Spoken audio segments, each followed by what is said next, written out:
Hey everyone, this is Trista with Natural Body Detox.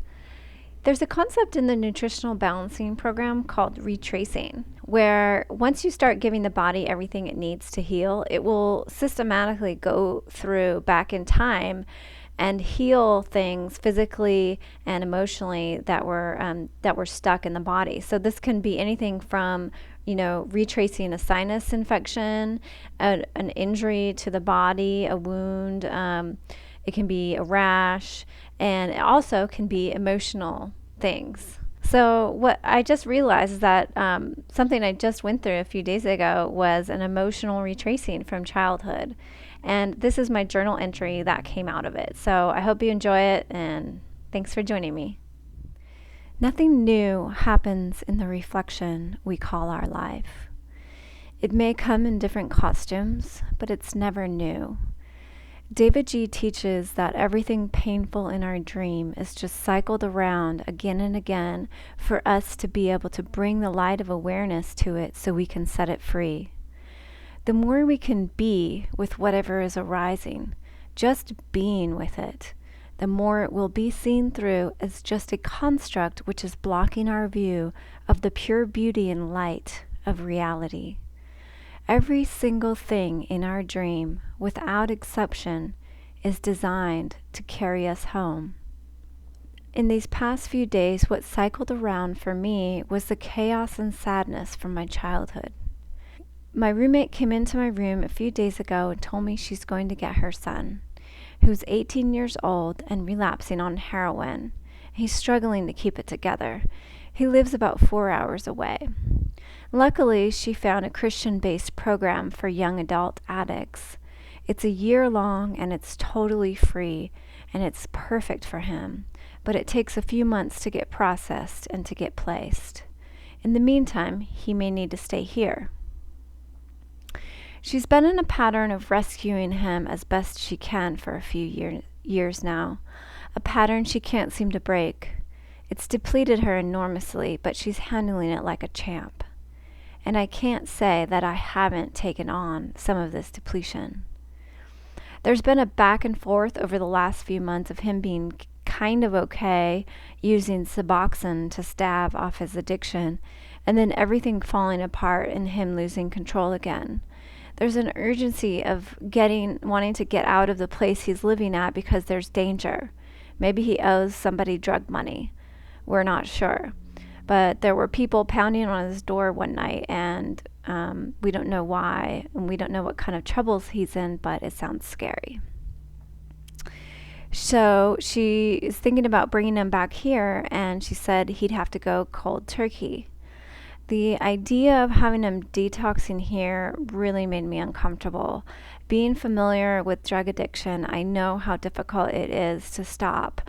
And though not from personal experience, I can imagine withdrawals from heroin are the most intense. It really seems too much for her and us to be able to handle on our own, and that he really needs professional help. So this chaotic situation in my dream, in my reality, with the uncertainty of his future and the unbearable sadness of drug addiction to begin with, what leads to drug addiction to begin with, the sadness of loss of separation from source. And feeling this familiar darkness that he must be swimming in, because I've been there before, it all came flooding back into my system. So that day I went to public satsang with David G., and by the end of it, these emotions had bubbled to the surface. I was shopping afterwards, and a good cry came to the surface, and I was able to release energy after grocery shopping in my car with a good cry. Later, I came home and called David G. to ask him for support about this.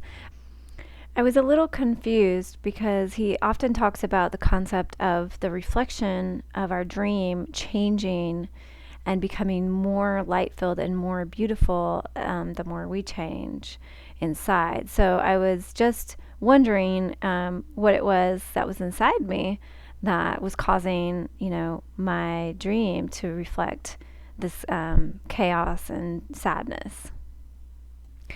He asked me if this feeling of chaos was present in my childhood, and a light bulb went off. Of course it was, but not in such an obvious way. I was raised in a typical American family that shoves the uncomfortable things under the rug and acts like everything is just fine. If you asked my sister, she still claims that we had a glorious childhood and our parents were nearly perfect. Even though she's the projector of the family, that's a human design term, and she probably absorbed just as much or more than I did. Unfortunately, she's still numb to it all and is living life as if everything's fine. My parents, in their defense, were good, loving parents, as much as they could be. An outsider looking in probably would have seen our family as a healthy one. But here's the blessed curse of being Plutonian in the deepest way. And what I mean by that is, in my astrology chart, Pluto is conjunct my Sun and Rahu exactly. So I'm here to really study and know Pluto. And Pluto is the planet of death and rebirth, decay and destruction. It basically breaks us down into nothing so that we can reemerge in a new way and be reborn. I knew from coming out of the chute, everything wasn't just fine.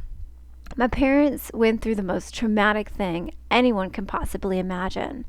They lost their first child in a tragic accident. He was only 3 years old. He was playing Superman with a friend at a neighbor's house, and his cape got too close to the furnace and caught on fire. Not knowing what to do, he ran home for Mommy.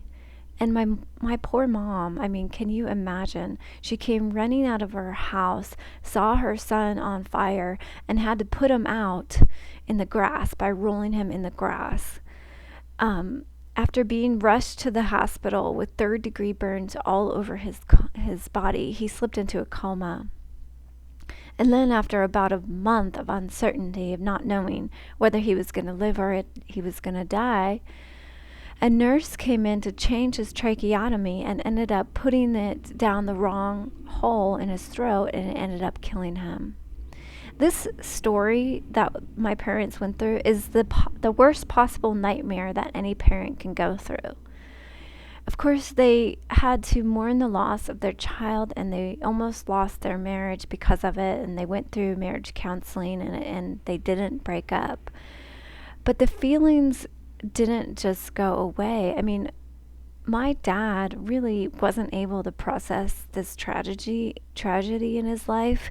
He didn't know how to express the emotions, so they just festered inside and grew into, finally he ended up getting cancer and dying from cancer of the liver. So, and after a tragedy like that, you know, everything isn't fine. I came in, my mom got pregnant with me 6 months after they went through this. So the strong undercurrent of sadness seeping through the amniotic fluid while in the womb, it just came into me. I came into the world with a bright light ready to shine. But there was an immediate projection from my parents that I would transform the sadness and be the brightest star.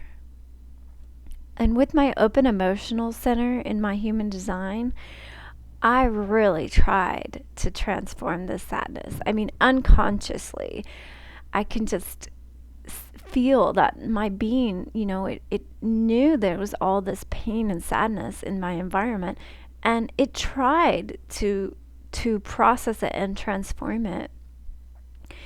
But taking on something this big, it just wasn't possible. So taking on this responsibility, you know, innocently as a child, I feel is a really big cause of my adrenal fatigue. Even my name, Trista, in Latin it means one who had a sorrow all her own until she smiled. But eventually, just my smile couldn't erase the pain. Living in this soup of sadness, confusion, and the helplessness of not being able to heal my parents' pain came up for a review a few days ago when my roommate came in and told me about her son. Triggered by the situation, this feeling of helplessness to be able to do anything about him and her and trying to save them, it's a crushing feeling. The fatigue in the body immediately came back. And honestly, it's a painful gift, which reminds me of the truth of the situation. It's really not my job to fix anyone or make the bad feelings go away. All I can really do is just sit with this and trust that God knows exactly what He's doing. Her son will find salvation no matter what happens. And when I called David G in his divine wisdom, the guidance he gave me was to just hold a space of love and stillness for these old familiar emotions to pass through me. And so that's what I did. I sat for the most of the rest of the day and just let these emotions and thoughts and feelings pass through. Letting go a little more as life continues to teach me how to live it. Accepting these uncomfortable emotions is all a part of the play of life. Contrary to what I might have wanted it to be, life isn't just a bowl of cherries. The sweetness isn't just in the happy times. There is incredible wisdom in the darkness if we can sit with it long enough. That I am designed to be a servant of darkness is becoming more and more apparent. So thank you for watching and being with me through this time, and I hope this helps anyone who's going through rough times to shed a light on this concept that nothing new ever happens. And whenever there's something in our environment happening, a person or situation that's triggering us, that is a gift. It's an opportunity for us to dive into it, feel the emotions, not put a story to it, but just feel them. And with the light of consciousness, they will be transformed and set free. So thanks for joining me, and I'll see you next time.